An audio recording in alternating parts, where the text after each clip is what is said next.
하나님 말씀 보겠습니다. 함께 보실 말씀은 창세기 29장 31절에서 30장 24절까지 말씀입니다. 창세기 29장 31절에서 30장 24절까지. 제가 가지고 있는 성경은 구약 43페이지 정도에 있습니다. 다 읽지는 않고요. 30장 14절부터 24절까지 읽도록 하겠습니다. 14절 제가 읽습니다.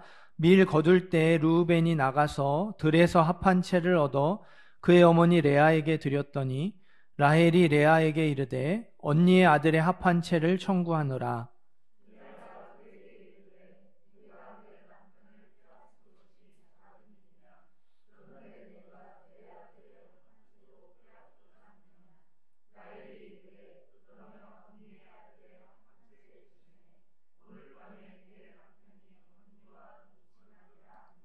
저물 때 야곱이 들에서 돌아오매 레아가 나와서 그를 영접하며 이르되 내게로 들어오라.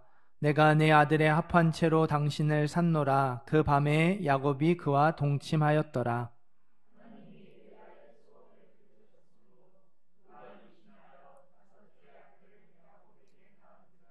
레아가 이르되 내가 내 시녀를 내 남편에게 주었으므로 하나님이 내게 그 값을 주셨다 하고 그의 이름을 이사갈이라 하였으며,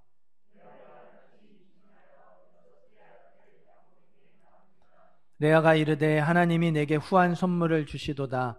내가 남편에게 6 아들을 낳았으니 이제는 그가 나와 함께 살리라 하고 그의 이름을 스불론이라 하였으며,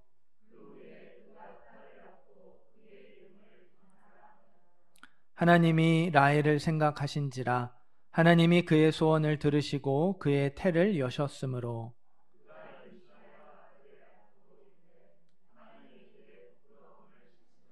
함께 읽습니다. 그의 이름을 요셉이라 하니 여호와는 다시 다른 아들을 내게 더하시기를 원하노라 하였더라. 아멘. 자, 봉헌 기도하고 하나님 설교하도록 하겠습니다. 은혜와 사랑이 풍성하신 아버지 하나님, 우리가 이 시간 예물을 드리며 또 우리의 마음을 담아 하나님 앞에 물질로 믿음을 표현했습니다. 드린 예물을 하나님께서 귀하게 받아 주옵시고 예물 드린 손길마다 크고 풍성한 은혜를 베풀어 주옵소서. 더 큰 믿음, 더 성숙한 인격을 허락하여 주옵소서. 그래서 각각의 주어진 삶의 자리에서 믿음으로 넉넉히 감당하게 하여 주옵시고 주의 뜻을 이루어가는 하나님 나라 백성 되게 하여 주옵소서. 하나님 나라 일꾼으로 아름답게 사용하여 주옵소서. 이 시간 말씀을 듣기를 소원합니다. 듣는 마음을 허락하여 주셔서 귀로만 듣는 것이 아니라 우리의 마음으로 듣게 하여 주옵시고 믿음으로 받게 하여 주셔서 그 말씀이 우리의 삶을 변화시키는 능력이 되게 하여 주옵소서. 예수님의 이름으로 기도드립니다. 아멘. 우리 앞뒤 좌우 계신 분들 서로 인사하도록 할까요? 주님의 이름으로 사랑하고 축복합니다. 인사합니다. 네. 보시고 들으셨으므로 생각하신지라. 보시고 들으셨으므로 생각하신지라 제목으로 말씀 전하겠습니다. 오늘 말씀은 지난주에 이어지는 말씀이기도 합니다. 장자의 명분을 빼앗고 장자의 축복을 가로챈 야곱이 에서를 피해 하란으로 도망을 가요. 거기서 라헬을 보고 첫눈에 반해버렸어요. 야곱이 라헬에게 반한 이유, 라헬의 외모 때문이었습니다. 성경은 라헬의 외모를 이렇게 설명해요. 라헬은 곱고 아리따우니. 원어 그대로 번역을 해보면요, 몸매가 좋고 얼굴이 예뻤다. 몸매가 좋고 얼굴이 예뻤다. 하나님은 마음의 중심을 보시지만 사람은 외모를 봅니다. 별로 안 웃으시네요. 네, 그럼 야곱의 또 다른 아내 레아는 예쁘지 않았을까요? 레아의 외모에 대한 한글 성경 번역이 잘못되었어요. 레아는 시력이 약하다고 하잖아요. 그러니까 레아는 눈이 좋지 않아서 못생긴 것처럼 이렇게 생각하게 만들어요. 하지만 이것도 원어 그대로 번역해 보면요, 눈매가 예뻤다예요. 라헬이 몸매가 좋은 글래머 같은 미녀였다면 레아는 부드러운 인상의 미녀였어요. 둘 다 예뻤습니다. 야곱이 청순한 스타일보다 섹시한 스타일을 더 좋아했던 것이죠. 야곱의 취향이 라헬에게 있었어요. 얼마나 라헬을 사랑하고 라헬에게 푹 빠졌냐면 약속한 7년을 며칠처럼 그냥 짧게 여길 정도로 그렇게 마음에 들어하고 깊은 사랑에 빠졌습니다. 문제는 레아와 라헬의 아버지 라반이에요. 라반은 야곱보다 더 야곱 같은 사람이었거든요. 결혼식 날에 야곱에게 잔뜩 술을 먹입니다. 그리고 잘 이렇게 인사불성이 된 야곱의 방에 라헬 대신에 레아를 들여보내죠. 야곱이 아침에 일어나서 보니까 신부가 레아예요. 다른 것도 아니고 신부를 속인 거잖아요. 세상에 이런 법이 어디 있냐고 따지니까 라반이 하는 말, 우리 동네에서는 동생이 언니보다 결혼할 수 없다. 우리 동네의 법은 언니가 먼저 결혼해야 한다. 변명해요. 그러면서 라헬을 신부로 내어줄 테니까 7년을 더 일하라고 하죠. 이게 뭐 1+1도 아니고요. 야곱은 속아서 레아와 먼저 결혼했어요. 사랑하는 라헬은 두 번째 아내가 되었죠. 일하기로 약속했던 7년에다가 7년을 더해서 14년을 일했어요. 이게 결혼 생활이 뭔가 처음부터 이렇게 시원치 않고, 이게 잘못 이렇게 단추를 이렇게 끼운 것처럼 시작하게 되었습니다. 29장 31절 말씀, 우리 앞에 있는 29장 31절 말씀 함께 읽겠습니다.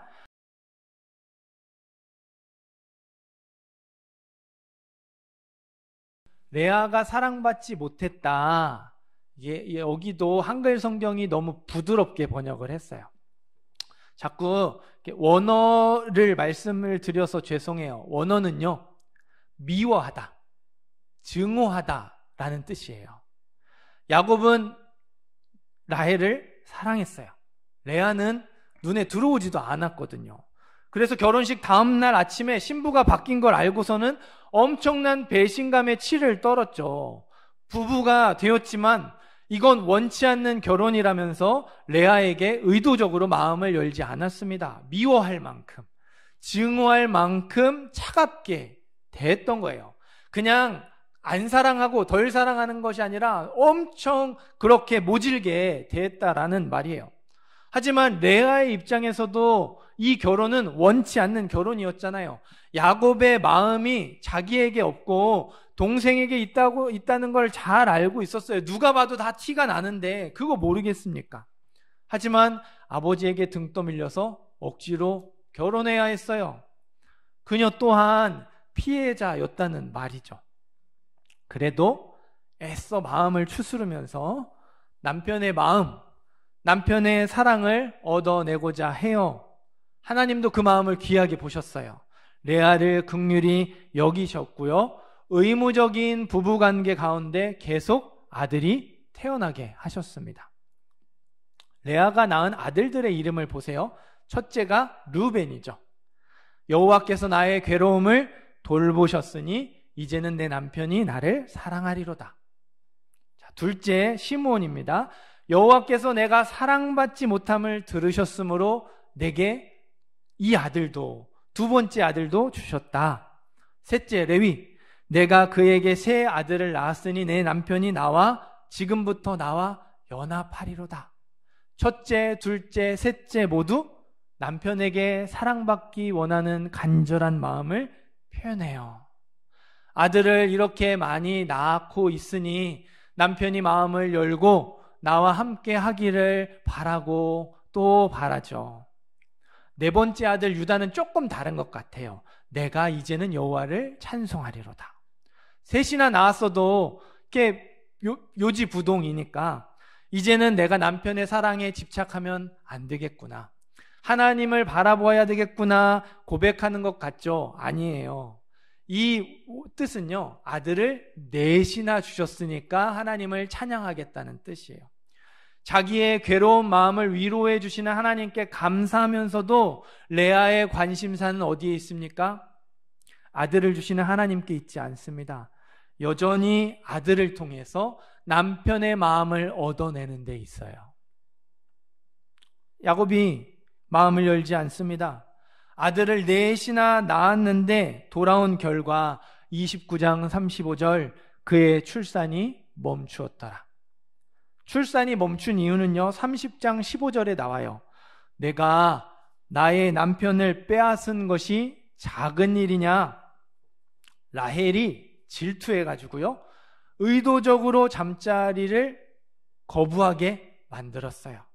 의무적인 부부 관계마저 빼앗기게 된 것이죠. 상황이 더 나빠졌어요. 그래서 레아는 더 이상 하나님을 의지하지 않습니다. 라헬이 여종을 통해서 아들을 낳으니까 자기도 여종을 통해 아들을 낳아요. 그 이름이 갓, 복되도다. 행운이라는 뜻이에요. 운이 좋았다는 거죠. 하나님에 대한 언급이 없어요. 그 다음 아셀, 기쁘도다. 모든 딸들이 나를 기쁜 자라 하리로다. 이렇게 많은 아들을 낳아서 기쁘다. 모든 딸들, 모든 아내들이 나를 부러워한다.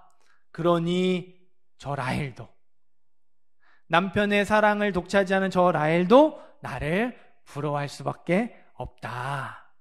아들을 낳는 것으로 동생과 경쟁하고 있죠. 레아가 점점 이상해지고 있어요. 당시의 합한채는요, 임신에 탁월한 효과가 있다고 알려진 열매였습니다. 합한채를 동생 라헬에게 주고 남편과의 잠자리를 돌려받아요. 비록 의무적인 분부 관계일지언정 다시 야곱과 함께할 수 있게 되었죠. 그렇게 태어난 아들의 이름 이사갈이에요. 하나님이 내게 그 값을 주셨다. 하나님이 아들을 값으로 주셨다고 고백하죠. 또 아들이 태어나는데 스불론이라고 이름을 짓습니다. 하나님이 내게 후한 선물을 주셨다. 나에게 6 아들을 주셨으니 이제는 그가 나와 함께 살리로다. 하나님의 이름을 다시 부르면서 감사하지만 뒤에다가 내가 아들을 6이나 낳았으니 이제는 야곱도 나를 아내로 인정해 주겠지. 나에게 마음을 열고 나와 함께 하겠지 덧붙이고 있어요. 이미 많은 아들을 낳았음에도 불구하고 계속해서 아들 낳는 것에 집착하고 있는 모습을 보여줘요. 여러분, 레아는 왜 이렇게 아들 낳는 것에 집착하고 있을까요?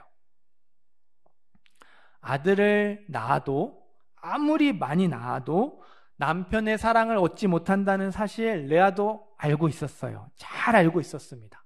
하지만 포기할 수 없었어요. 이것마저 없으면 안 될 것 같았거든요. 계속해서 아들을 낳지 못하면, 이것마저 없으면 남편에게 사랑받을 기회를 영영 놓치게 될 거라고, 더 아들을 계속해서 낳지 못하면 남편의 마음이 다시 돌아올 수 있는 그 작은 일말의 가능성조차 사라져 버릴 것만 같았거든요.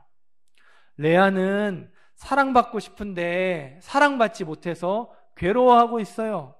자기가 간절히 원하는 것, 남편의 사랑만을 바라보고 있습니다.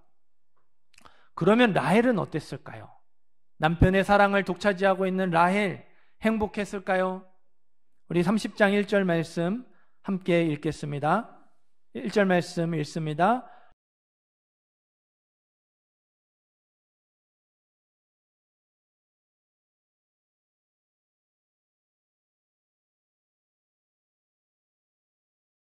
아멘.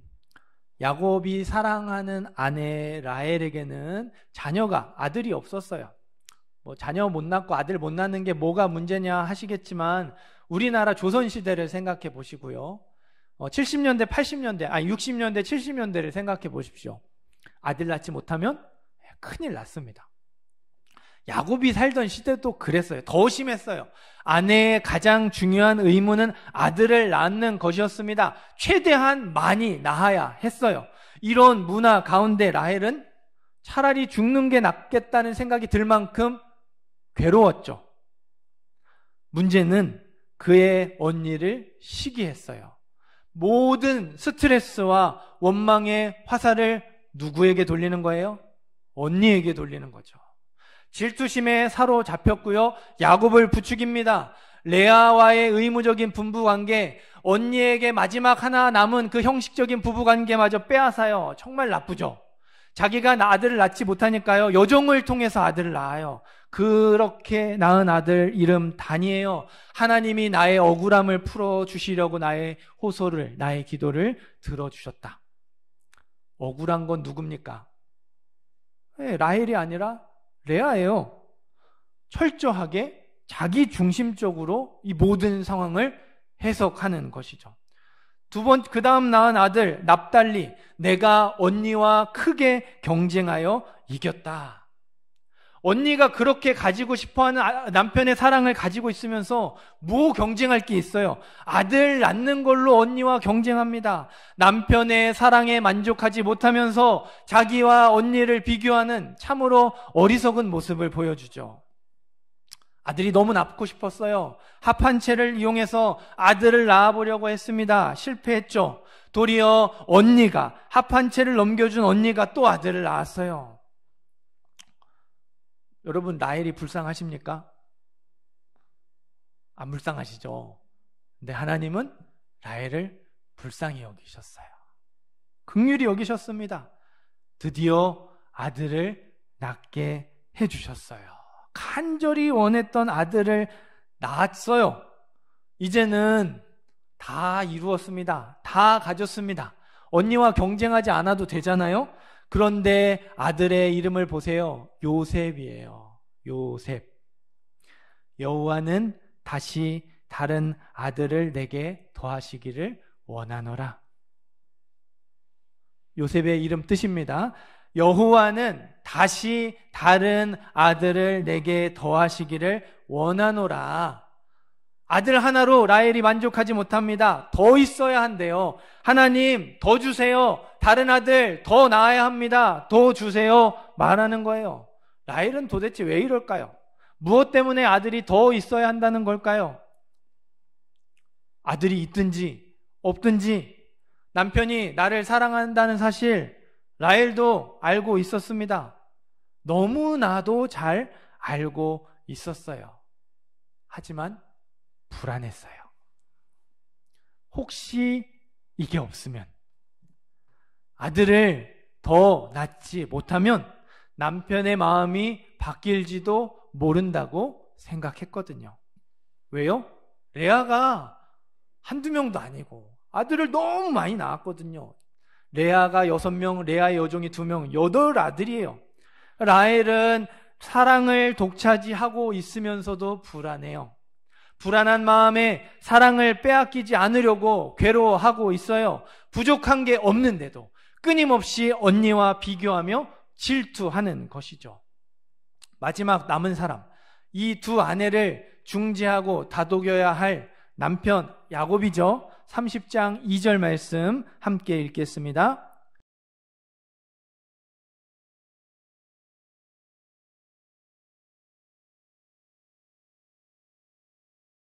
야곱의 가문은 대대로 손이 귀했어요.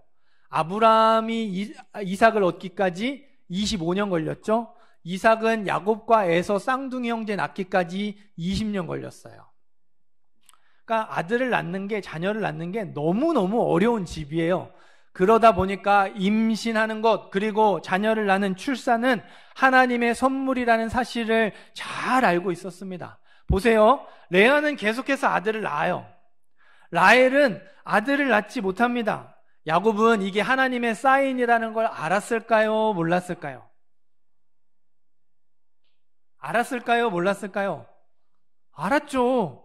그래서 라헬에게 분명하게 말하잖아요. 그대를 임신하지 못하게 하시는 이가 나냐? 하나님이시다. 그런데 야곱이 그 다음에 내가 하나님을 대신하겠느냐? 이게 어쩔 수 없다 표현이 아니에요. 이건요, 원망입니다. 내가 원해서 레아와 결혼했냐? 자녀는 하나님이 주시는 것인데 내가 뭘 어떻게 하라고. 나도 억울해. 나도 피해자야 하는 것이죠. 이 상황을 하나님 탓으로 돌려요. 레아를 사랑하지 않고 미워하며 냉대했던 자신이 문제라고 생각하지 않습니다.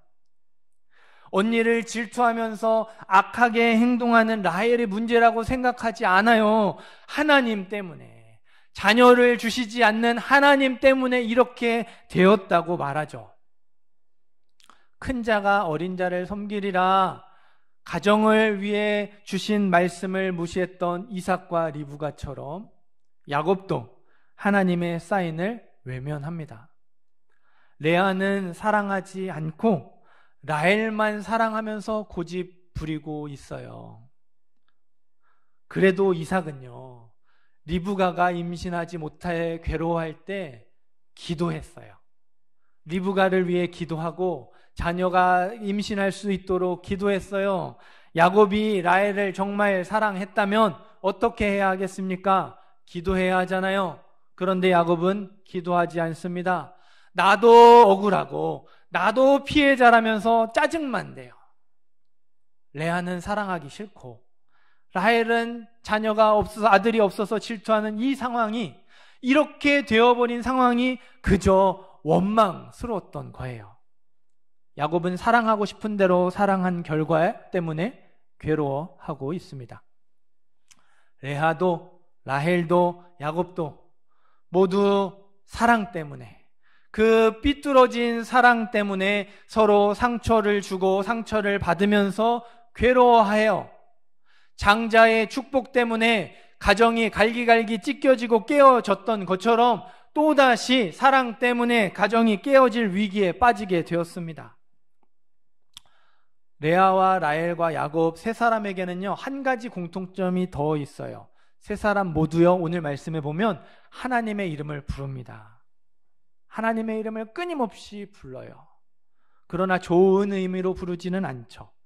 내가 사랑받고 싶어서 하나님의 이름을 부르고, 사랑을 받고 싶어서 하나님을 이용합니다.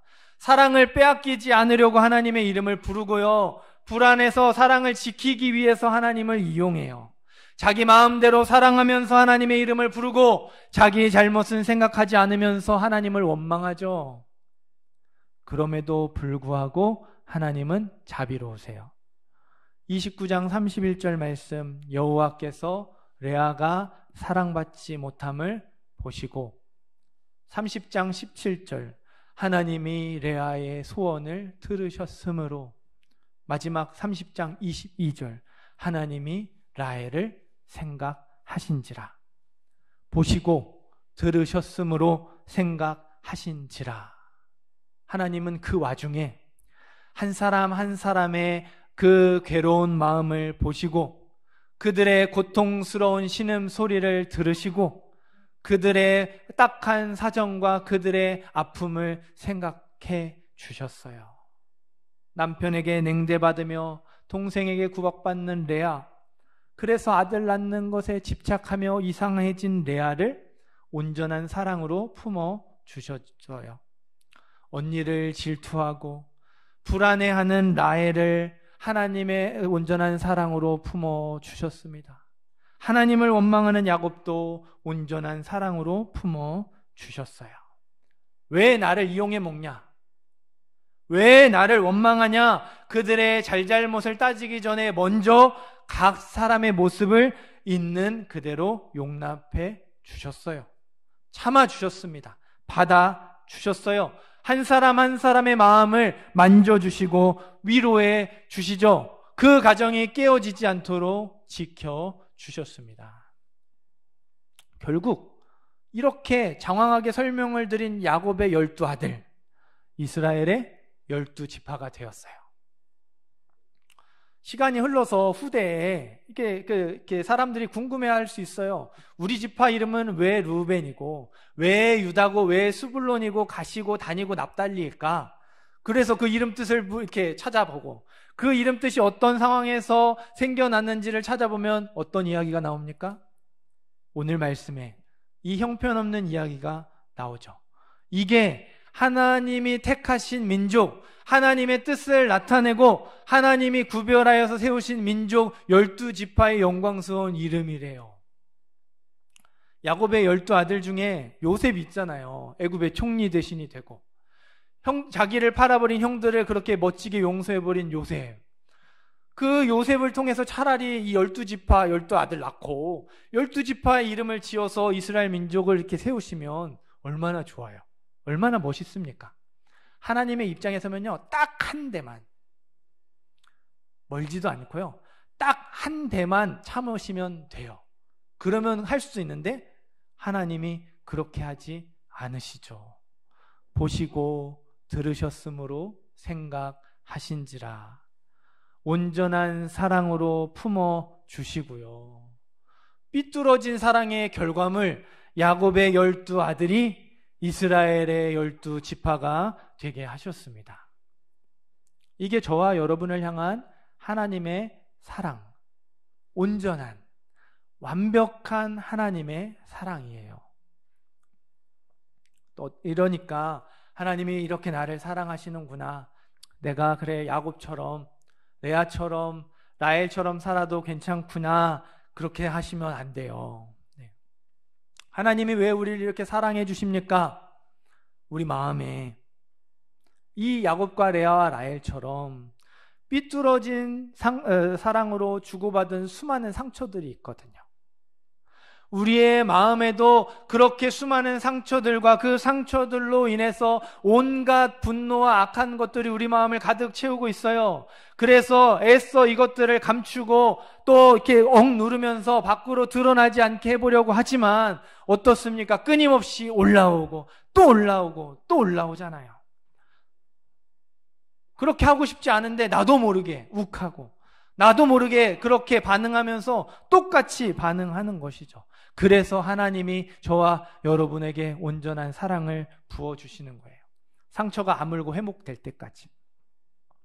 우리 마음의 그 악한 것들이, 우리 마음의 분노가 다 사라져 버릴 때까지, 우리의 삐뚤어진 것들이 바로 잡힐 때까지 온전한 사랑으로 끊임없이 부어주시는 거예요. 하나님이 저와 여러분을 보시고 들으셨으므로 생각하신지라. 우리 한 사람 한 사람을 온전한 사랑으로 품어주시는 이유, 우리를 회복시켜 주시기 위해서예요. 우리의 그 상처받은 마음들을 품어주시고 싸매어 주시고 회복시켜 주셔서 온전하게 만들어 주시기 위함입니다. 삐뚤어진 사랑으로 상처 주고 상처받는 이 악순환의 고리를 끊으라는 거예요. 내가 피해자가 됐다 하더라도 하나님의 온전한 사랑으로 치유를 받아서 또 다른 가해자가 되지 말고 오히려 나와 비슷한 아픔을 겪고 또 다른 수많은 그 피해자가 된 사람들을 품어주고 도와주는 사람이 되라고, 상처 입은 치유자로 살아가라고 우리에게 끊임없이 그 사랑을 부어주시는 것입니다. 이게 너무 중요하기 때문에 하나님은 이걸 그냥 지나가지 않으세요. 아브라함과 사라가 이 문제를 해결하지 못하니까 그 다음 때 이삭과 리브가에게 이 문제가 내려옵니다. 이삭과 리브가도 이 문제를 해결하지 못해요. 그러니까 그 다음 때 야곱과 레아와 라헬에게 내려왔어요. 이들도 해결하지 못해서 어떻게 됩니까? 그 다음 때 요셉에 대해 이것이 완전히 해결이 되죠. 여러분, 힘들죠? 내가 상처받았는데 하나님의 사랑으로 회복이 되고 누군가를 용서하며 이 악순환의 고리를 끊는 것, 복수하지 않고 사랑으로 섬기며 사는 것 힘듭니다. 그러나 이게 너무 중요하기 때문에 하나님이 그냥 지나가지 않으세요. 하나님은 신실하신 분이십니다. 반드시 약속을 이루시는 분이세요. 동시에 하나님이 신실하시다는 말은요, 정확하게 계산하신다는 거예요. 그래서 꼭 해결하고 짚고 넘어가야 하는 문제는 그냥 지나가지 않습니다. 아유, 못하니까 그래, 어쩔 수 없이 그냥 지나가자, 이게 아니에요. 아버지가 못하면 아들이 못하면 손자가 계속해서 그 가정의 대회를 이어서 결국에는 이거를 마무리 짓고 해결할 수 있도록 짚고 넘어가십니다. 이 자리에 있는 우리 청소년, 청년들, 이게 여러분의 마음에 와닿지 않죠? 여러분 지금 만나고 싶지 않은 불편한 사람들 있을 거예요. 안 만나면 될 것 같죠? 안 만나면 될 것 같죠? 아니에요. 어딘가에서 그보다 더한 사람을 만나게 됩니다. 거기서 해결하지 않으면요, 하나님이 이거를 그냥 그래 통과, 이게 아니라 어쨌든 또 다른 비슷한 사람들, 더 어려운 사람들을 만나게 하심으로써 이것들을 꼭 짚고 해결하고 넘어가게 하셔요. 사실 이런 말씀을 전하는 거 젊은 목사에게 참 부담스럽습니다. 부끄러워요. 제가 인생을 살아봤자 얼마나 살았겠습니까? 고작 45년 살았습니다. 저희 아이들 아직 청소년 시기도 지나지 않았어요. 그런 제가 가정에 대해서 이야기하고 또 이렇게 자녀에 대해서 이야기하고 관계에 대해서 이야기하겠습니까? 그러나 오늘 말씀이 말하는 바가 너무나도 분명하기에 그 말씀을 의지하여서 선포하는 것이죠. 요셉처럼 악순환의 고리를 끊는 사람이 되었으면 좋겠어요. 저와 여러분이 우리 가정에 요셉과 같은 역할을 할 수 있었으면, 내가 속한 공동체, 내가 서 있는 자리에서 요셉과 같은 역할을 하는 사람이 되었으면 좋겠습니다. 사랑하는 성도 여러분, 하나님은 우리의 형편을 보시고 들으시고 생각하십니다. 하나님은 우리의 가정을 깨어지지 않도록 돌봐주시고 지켜주고 계셔요. 우리의 아버지가 되시는 하나님, 우리를 사랑하시는 하나님은 우리의 있는 모습 그대로를 용납해 주십니다. 잘못을 따지기 전에 참아주시고 받아주시고 기다려 주십니다. 또 기회를 허락해 주셔요. 하나님의 온전한 사랑을 배우시고 하나님의 온전한 사랑을 저와 여러분의 마음에 채우시기를 바라요. 언제까지? 우리의 상처가 아물고 회복될 때까지. 우리의 안에 있는 그 분노와 악한 것들이 모두 빠져나가게 될 때까지 채우고 또 채우고 계속해서 끊임없이 채우시기를 바랍니다. 처음에는 티가 나지 않습니다.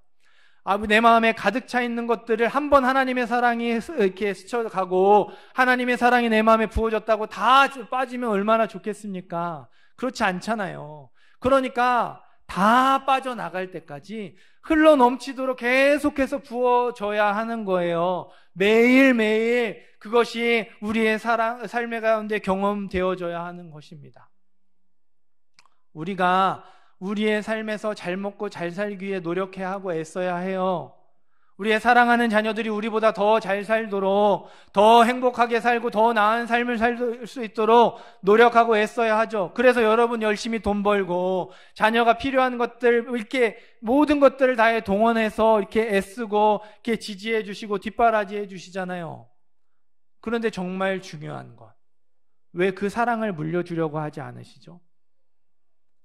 그 온전한 사랑이 우리 아이들에게 더 필요한 것일 텐데, 돈이 조금 모자라고 그래서 환경이 좋지 않고 더 남들보다 앞서 나갈 수 없는 형편이라 하더라도 이 아이들에게, 우리의 다음 세대에게 우리가 온전한 사랑을 물려줄 수만 있다면 이 아이들이 하나님을 의지하여서 그 길을 알아서 잘 헤쳐나갈 수 있을 터인데, 우리는 정말 중요한 것은 놓친 채 다른 것들에만 이렇게 애쓰고 수고하며 살아가는 건 아닌지 모르겠습니다. 하나님의 사랑을 여러분의 마음에 채우기 위하여서 열심을 내셔야 해요. 하나님의 사랑이 우리 마음에 계속해서 부어지기 위해서 우리가 더 지금보다 열심히 몸부림쳐야 합니다. 그래야 삐뚤어진 사랑으로 서로 상처 주고 상처받는 악순환의 고리를 끊을 수 있어요. 멈출 수 있습니다. 바로잡을 수 있고 회복할 수 있습니다. 온전한 사랑을, 하나님의 사랑. 우리의 사정을 보시고 들으시며 생각하시는 그 하나님의 사랑을 경험하시기를 바라고 채우시기를 바랍니다. 그래서 그 하나님의 사랑을 조금이라도 닮아가며 하나님의 사랑의 통로로 사랑하며 섬기는 하나님의 사람으로 쓰임받는 모든 성도님들 되시기를 주님의 이름으로 축원합니다.